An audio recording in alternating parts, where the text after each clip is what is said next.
Well, mga para ko, pag-usapan natin si Quintin Milora Brown. Pasok nga ba sa Ginebra o sa Gilas? Well, pasok nga siya sa Gilas, Pilipinas.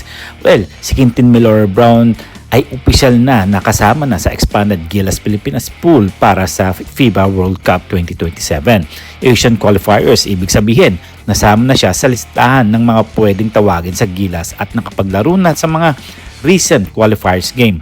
Well, eligibility, nung una na naklasify siya bilang naturalized player at hindi agad eligible bilang local. May mga report na sinusubukang i-classify siya o hanapin ng paraan para maging local at isa siya bahagi ng pool para sa national team ngayong season. Ang PBA or Ginebra, hindi pa opisyal na may kontrata siya sa Barangay Ginebra. Kadalasan ang mga local club teams ay kumukuha muna ng mga players sa draft o kontrata bilang domestic player.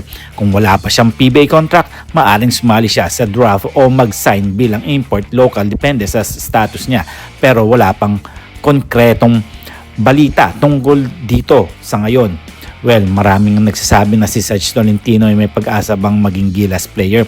Si Sarge Tolentino ay kasalukuyan naglalaro sa United States, NCAA o iba pang league at may potential maging malaking talent dahil kanyang development abroad. Pero wala pa siyang opisyal ng tawag sa Gilas pool ngayong season. Ang magiging pagpasok niya sa Gilas ay depende sa timing ng kanyang career, interes sa SBP at eligibility status kung may Filipino passport o iba pang requirement. May pag-asa ba? May talent na maaaring tingnan ng Gilas sa hinaharap pero hindi pa siguro ang pagkakaroon ng spot sa national team sa ngayon. Well, alam naman natin na maraming nagsasabi na sayang talaga ang tangkad nito ni Sarge Tolentino dahil almost na magkasinlaki na sila ni Kai Sotto at malaki talaga may tutulong nito lalo na nagmamature siya at lalong gumagaling. Well, pag-usapan naman natin itong si Greg Slaughter. Pwede ba siyang bumalik sa PBA o sa Gilas Pilipinas? Si Greg Slaughter ay isang veteran Filipino-American center na dati nang naglaro sa Barangay Ginebra at pagtapos nito sa Japan at MPBL. Kasalukuyan o naglalaro siya sa Maharlika Pilipinas Basketball League MPBL at mukhang hindi na aktibo sa PBA.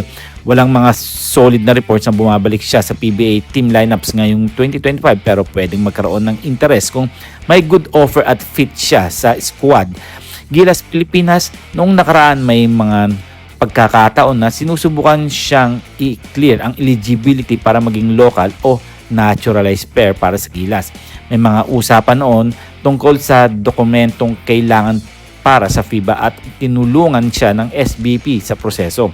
May pag-asa ba? Posible pa rin bumalik sa professional basketball sa PBA o ibang league. Pero hindi pa siguro kung magkakaroon siya ng regular spot sa Gilas ngayong kasalukuyang pool.